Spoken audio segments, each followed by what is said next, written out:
My name is Jodi Cavin. I am a wife to my husband of 15 years. I am a mom to 3 boys, 13, 11, and 9.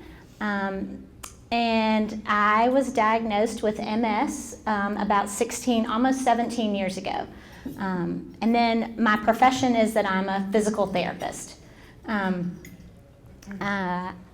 I'm going to share my story, and then I kind of want to talk about how I feel like I am, or maybe I am not, visible. I do love the theme. I think it's really great. I think it's a challenge because some of us don't want to be visible. We want to fit in. We want to be normal. We don't want a diagnosis that I don't want that to define me. I'm happy to tell you I'm a mom. I'm happy to tell you that I'm a wife. I'm proud of my job. But I don't want to tell you that I have MS, and I don't want it. We're in a club. Sorry, we're all in the same club, but nobody wants to be in our club, you know?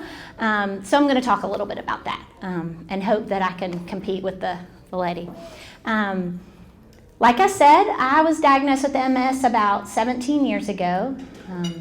About a week after my honeymoon, I started having numbness and tingling in my hand and in my legs, and I had had those symptoms before. And beforehand, I kind of wrote them off because I was running a lot. I'm not really a runner, so of course, I thought, wow, I'm running a lot. This has to do with, I've done something to my back, and that's why I have these symptoms. And those symptoms went away. I was thrilled that they went away. Well, a week after my honeymoon, those symptoms came back, and I can assure you that I did not go running on my honeymoon, okay? Let's just leave it at that. And some of you know who I work for. I work for Dr. Emily Reiser, and she said, hey, Jodi, why don't you come visit me? And I said, Dr. Emily, I do not have MS. You think everybody has MS, but I don't. And she was gracious. She was very gracious. You all know her. And she said, okay, just come see me. So you know how that goes. You go through all those tests. I'm a professional. I'm going to put it on my resume. I'm a professional MRI person. I have been in that tube more times than I want to count. And I can imitate all the sounds. I'm going to, take my little deal live, and I've got a whole little thing planned. Yeah. And then it starts to... And you think, oh my gosh, how much longer am I going to be in here? The other thing that freaks me out is how my arms come in on my side, and I'm thinking, well, I know I could use a few pounds, but I did not think I was that big. How do other people get in this tube? Your arms are coming in, and then they bring you the cage, and that's just always great. But so y'all are with me. We could probably spend 15 minutes talking about MRIs. So long story short, I was diagnosed with MS. My first response was, I don't want to be a part of a support group. I don't want to talk about it.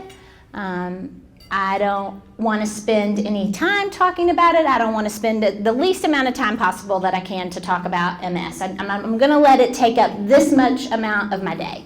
I also felt like it's my story to tell, and nobody gets to tell my story, and I wanted control over the whole thing. And I also wanted to control how people responded to what I had to say. Well, I learned quickly, and I'm still learning about so many things in my life that I don't have control over anything. So that has been an experience. I would say my visibility varies from place to place. At home, with my husband and my children, I want my visibility of MS to be as small as possible. I am fortunate that I was diagnosed before I started having kids, and so when my medication arrives, bless my sweet boys' hearts, but they just don't, it's the same, it's mom's box. I mean, they don't know, and I have taken my medication at home, and they'll walk around the corner when I'm taking my medicine, and they just don't think anything of it because it's been a part of their lives the whole time.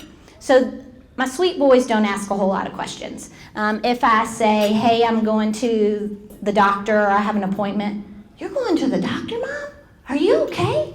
Yeah, baby, I'm going to the doctor just like you go to the doctor. I'm fine. So I try to make it as minimal as possible.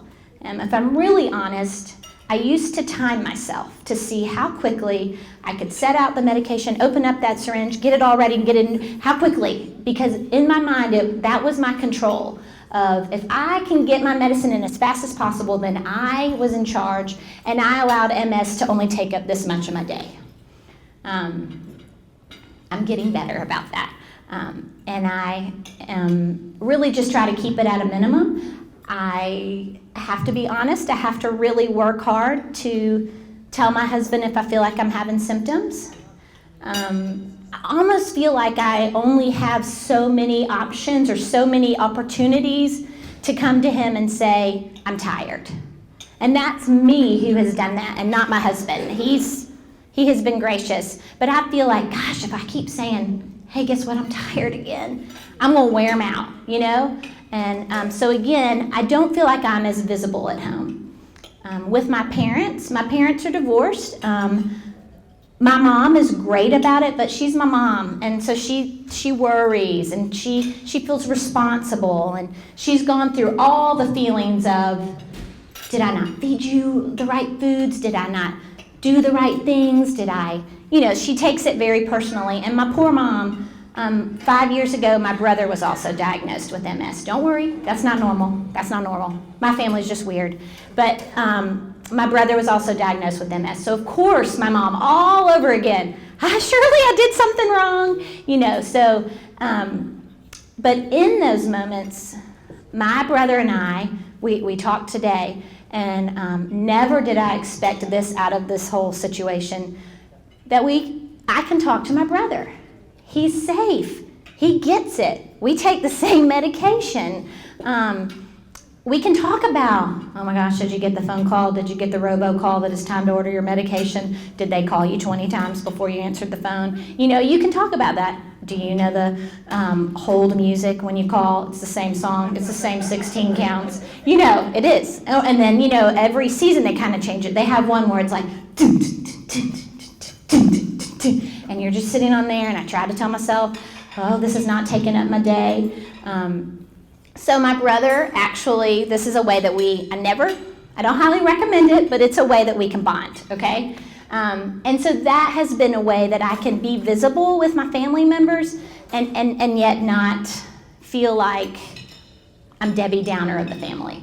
I do have a weird situation. So that's my immediate family. My larger family, that when we go to visit, I do feel like, how do I explain it? So my cousin was married to a guy who was also diagnosed with MS. And you all know, when we say MS,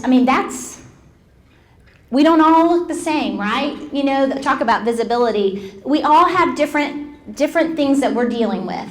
And this family member of mine, the type of MS that he had was very, very progressive.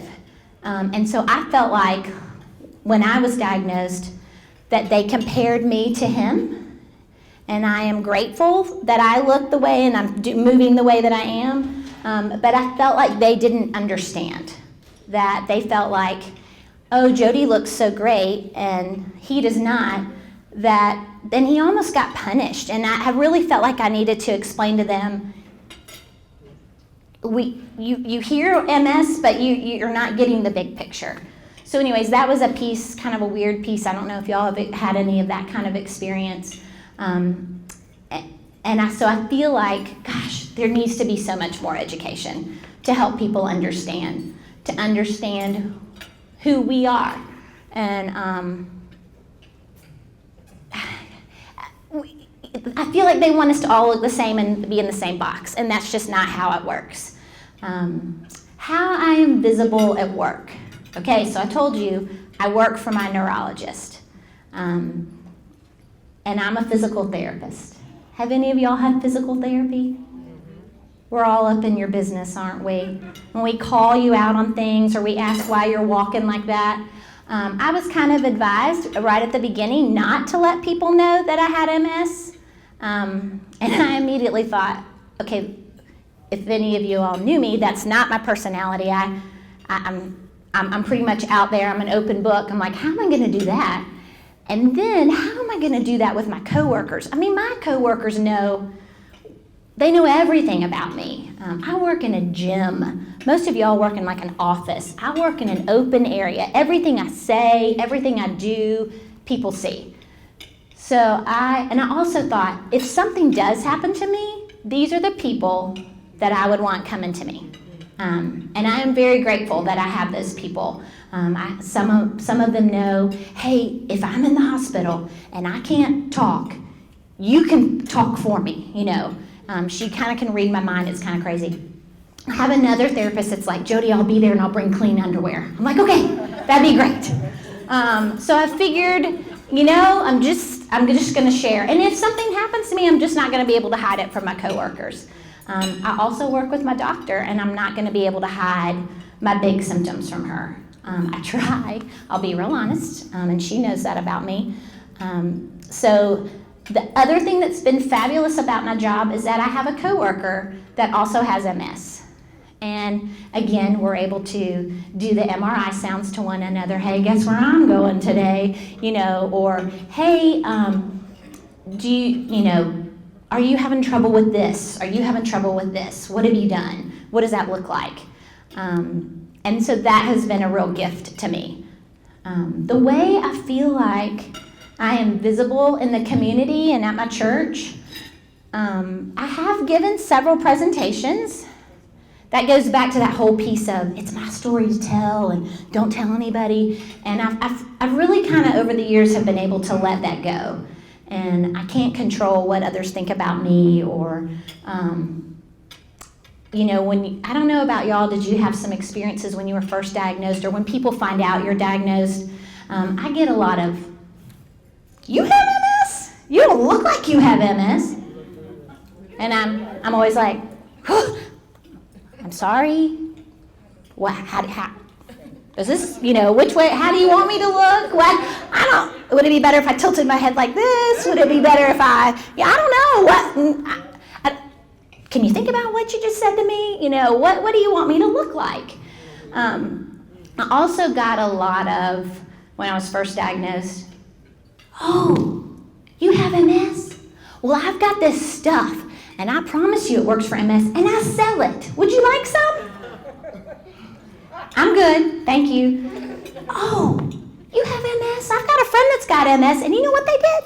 They ate whole wheat bread. So all you have to do is go down to the store and get you some whole wheat bread, and if you eat whole wheat bread, you're going to be fine. Thank you. Or, you have MS? Oh, you know what you do for that, right? You get on a mini trampoline. I'm not making this up. You get on a mini trampoline, and every day you jump up and down, and you'll be fine. Yes, I'm not kidding. You haven't tried the mini trampoline trick? I didn't either. So anyways, I had to let go of what other people were thinking about me, and I couldn't control what they were going to say. I have now kept a list, and maybe I'm going to start like a table book that just has all the crazy, you won't believe what people have said. But I do know that there are people that have not told anyone about their diagnosis. I've had a few patients that have said, I'm not telling anybody. And I'm not even telling my family. I'm not kidding. And my heart goes out for those individuals. Because in the beginning, I didn't want to be a part of a support group. And now I have found that I have a support group. I have my brother, I have my coworker, I even have someone at church who is also a mom with 3 kids and has MS. And I have been very fortunate that I have those relationships, and I now see the value of what you and I have to offer one another. It's not everybody that you can talk about your experience in an MRI tube for hours. Or the fact that you say, hey, can I, do you think I'm going to be in here 3 hours? Do you think I could have a little pillow, a little cushion? And they give you the piece of paper that they give you to go behind your head. Not everybody gets that. So I really would encourage you all to have a support group. I can be your support group. I'm pretty sure everyone in this room has a lot to offer and could tell their stories too. And the other thing is the whole piece about control. I've really let that go, and that has been really freeing, actually. The energy I was spending trying to manage what other people thought about me, or whether or not they were going to know. Do they know?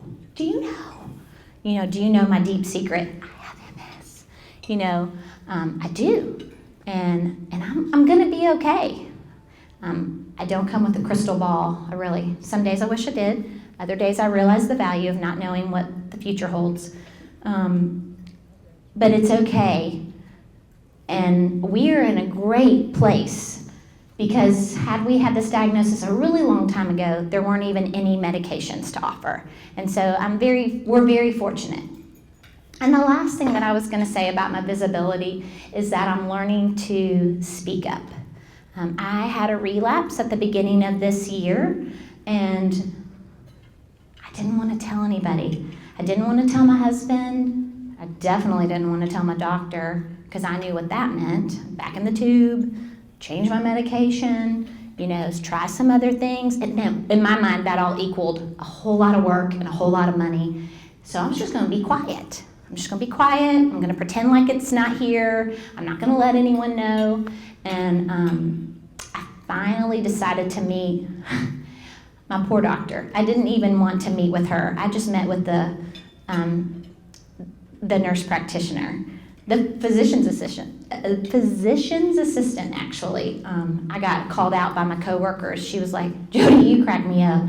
Everybody wants to see the doctor, and you're the only one that wants to see the PA." And I said, "Well, because I kind of feel like I've done something wrong, and I haven't, but you just feel like, ooh." Anyways, I'm learning to speak up, and finally, it took me a while, and I finally met with the physician's assistant and was able to tell her what was going on. And yes, I did have to go in the tube, and yes, it did mean some changes, but they have been really good, and it's been a really great opportunity. I don't want to do it again, but I'm learning the value of asking for help. I'm learning the value of saying, I'm having a problem. And I would encourage you all, I'm sure y'all thought about this when the time comes around and it's time to meet with your doctor, and you think, well, I could just go in there and say, I'm fine, I'm good. Or I could be honest and say, you know what, I am exhausted. When I get home from work, I have to take a nap, and I'm not available to take care of my kids. If my child says, hey, Mom, you think you could take me to go do whatever? I think in my gut, this is my kid. I want to do this for him, but I am exhausted, and all I want to do is get in the bed. And I don't want to feel this way. And so I was finally able to admit that I was having problems. And I'm working on some medication. I can't say it's been totally smooth ride, but I feel like I have options, and so that is great hope. And so that's a piece of that I am visible. I got to speak up for myself, and that I'm worth speaking up for, and it's okay. And I haven't done anything wrong, and they want to help, but they're only as good as what I provide for them. I probably ran through that really fast, but I am available for any question. You can ask me anything. If you have any questions that you'd like to ask, I'm available.